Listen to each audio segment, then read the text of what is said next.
It's Thursday, January 17th. I'm Wayne Moore. This is Evening Update. At the top of the news, Kelowna Mayor Colin Bazaran has weighed in on the prospect of Costco moving to the west side. In part, Bazaran said, with our ongoing dialogue with Costco, the report comes as a surprise to us. We have been in regular discussions with Costco, asking that they consider sites in Kelowna to address their relocation needs. We believe there are options in our city that could meet Costco's needs, but in the end, Costco will make a business decision that works for them. A man accused of murdering a 12-year-old BC girl over 40 years ago has been found guilty of first-degree murder. Jurors began deliberating the fate of Gary Handlin on Tuesday after an 11-week trial in BC Supreme Court in which Monica Jack's mother tearfully testified she last saw her daughter riding her bike on a sunny Saturday in May of 1978. A first-degree murder conviction carries an automatic life sentence with no chance of parole for 25 years. The City of West Kelowna has approved the addition of 22 new positions, including 8 firefighters, as part of its 2019 draft budget. The move will ensure that minimum staffing of the community's fire halls will be accommodated without overtime or extended hours of duty. Westbank First Nation contributes to the cost of West Kelowna Fire Rescue. The budget comes with a proposed tax increase of 3.88%. The man behind the wheel of a tragic car surfing death will spend the next 9 months in jail. Byron Walterhouse pleaded guilty earlier this month to criminal negligence causing death, dangerous driving causing death, and failure to stop at an accident causing death. The charges stem from an incident in 2016 when Justin Roger Martin of Spellamsheen was riding on the top of Westerhouse's vehicle along Tronson Road in Vernon. Summerland RCMP requesting your help tracking down an alleged sexual predator wanted for historical offenses. Ivan Glenn Winchester was charged January 4th with 2 counts of sexual interference of a person under 14, 2 counts of sexual interference of a person under 16, and sexual assault. The crimes are alleged to have occurred between 2006 and 2008 in Summerland.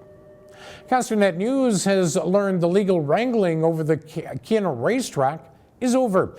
The fate of the prime piece of real estate next to Cal Tire Place on 43rd Avenue in Vernon has been the center of much debate and legal action for years between the Equestrian Society and the city. A court ruled last year in favor of the city of Vernon, but the Equestrian Society was looking at appealing that decision. On Thursday, it confirmed the battle is over. The former executive director of Kelowna Minor Hockey Association taking his former employer to court. Doug Heron worked as executive director of the organization for just under 2 years until he was let go in January of 2017. He was offered 2 weeks severance, but on Tuesday he filed suit, claiming he's owed 1.5 months severance and pay for 11 days of overtime he worked. The amount is a little over $10,300. An independent analysis team has recommended that what they say is the best route from an environmental perspective for a long-sought recreational trail connecting Penticton and Osoyoos through the area along Vaso Lake is contentious. EBB Environmental Consulting presented their findings to the Regional District of Okanagan-Similkameen Board on Thursday morning. Buckingham Palace says the 97-year-old husband of Britain's Queen Elizabeth II, Prince Philip, was in a car accident but not injured. The palace said the 2-vehicle accident occurred on Thursday afternoon near Sandringham Estate, the Queen's country retreat in eastern England. 2 people in one of the vehicles received minor injuries. However, the palace says the prince was examined as a precaution and confirmed he was not hurt. Canada's interim competition commissioner is urging BC to change its liquor policy to allow more competition, spark innovation, and lower prices.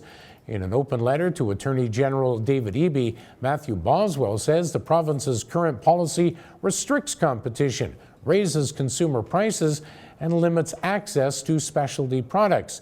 BC requires restaurants, bars, and hotels to purchase alcohol products at retail prices from government-owned stores. Okanagan weather, periods of light snow should end sometime this evening. Overnight lows to -2. Clouds, some sun Friday with highs to 0. Coming up tonight and tomorrow, we'll tell you whether a controversial supportive housing project in Kelowna will go ahead and a moose was shot and left to die. For details on these and the rest of the day's news, keep it here at castanet.net. For Castanet News, I'm Wayne Moore.